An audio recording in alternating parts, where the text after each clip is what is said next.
आपदामपहर्तारं दातारं सर्वसंपदां लोकाभिरामं श्रीरामं भूयो भूयो नमाम्यहम्। रत्नाकराधौतपदां हिमालयकिरीटिनीं ब्रह्मराजर्षिरत्नाढ्यां वंदे भारतमातरम।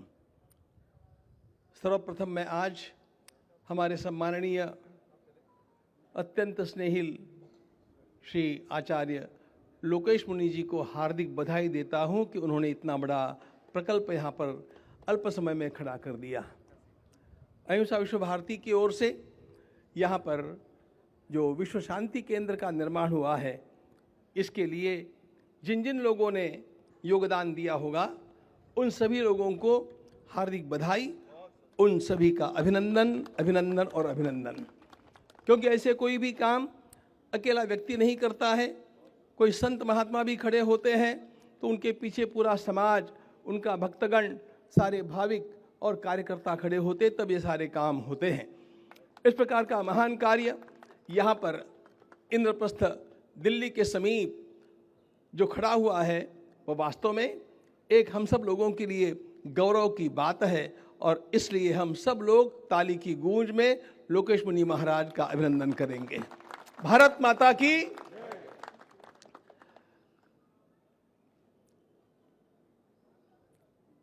अब मन की बात मैं कहना चाहता हूं, हम लोगों को शांति की बात हमारी सारी परंपरा ने पढ़ाई है।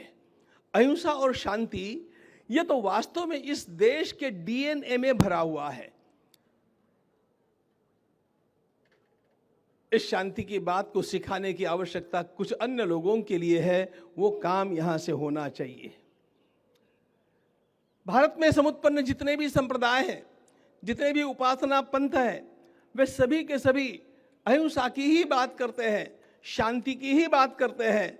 देवहु शांतिरंतरिक्षं शांति, पृथ्वी शांतिरापा शांति। वेद तो आरंभ ही शांति मंत्रों से होते हैं। लेकिन मित्रों, एक बात ध्यान रखना, इस प्रकार के शांति के भवन खड़े करना और अहिंसा के लिए प्रचार करना यह आवश्यक क्यों हो जाता है?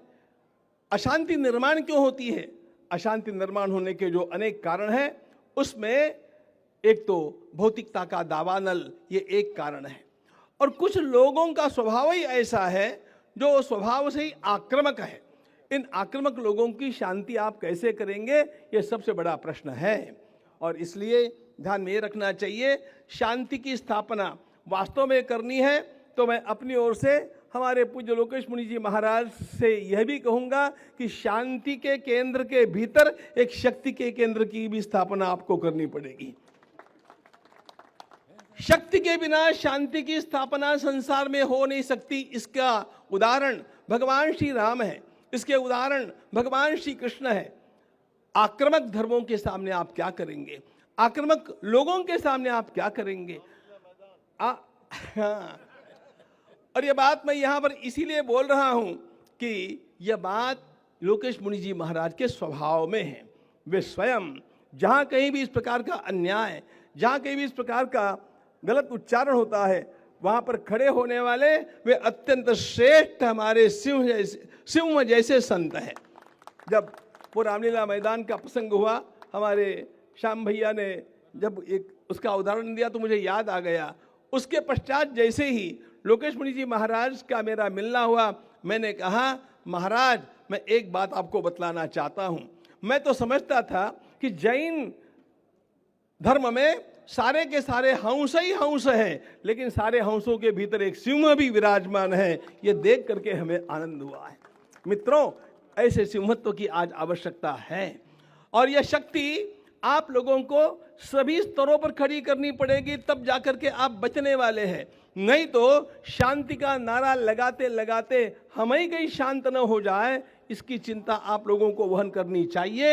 यह कहने वाला भी कोई तो भी आज चाहिए, इसलिए मैं यहां पर आया हूं, क्योंकि यह कहने की आवश्यकता है और कौन कहेगा मुझे पता नहीं है।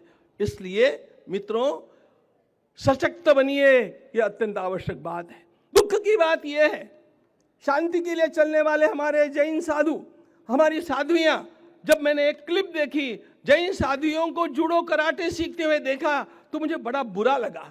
अच्छा भी लगा कि वे सीख रही हैं, बुरा इस बात का लगा कि ये बारी उनके ऊपर क्यों आई। ये बारी उनके ऊपर इसलिए आई कि हम उनके संरक्षण करने में असमर्थ हो गए।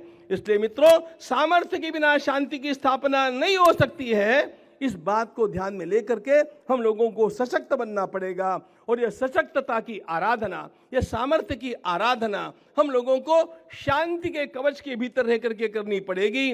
और एक बात और भी बतला देता हूं, आप सब मेरे प्रिय भाई बहन यहां पर बैठे हैं, यदि आपने संख्या में घटौती करना इसी प्रकार आरंभ रखा तो आप कितनी भी शांति की राग आलापते रहिएगा, आप काल के गाल में समाप्त हो जाएंगे।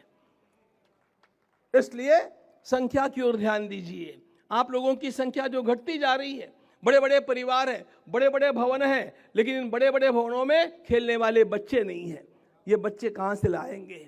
आप लोगों को शक्ति की ओर ध्यान देना होगा, संख्या की ओर ध्यान देना होगा, सम्यक बुद्धि की ओर ध्यान देना होगा। और ये सम्यकता इसी में है कि हम लोग शांति का राग आलापें, अंतःकरण से शांत बने, अपने मन को शांत रखें। सभी को सुखी करने के लिए भी हम लोगों को सशक्त होने की आवश्यकता है। समर्थ भारत निर्माण होगा तो संसार में शांति होगी। ध्यान रखना, भारत के सामर्थ्य की आवश्यकता इसलिए है कि संसार शांत हो जाए। हम लोग इसी प्रकार शांति के मार्ग पर चलते हुए भारत को समर्थ बना करके रहे, ताकि विश्व में सर्वत्र शांति फैल जाए। भारत माता की जय।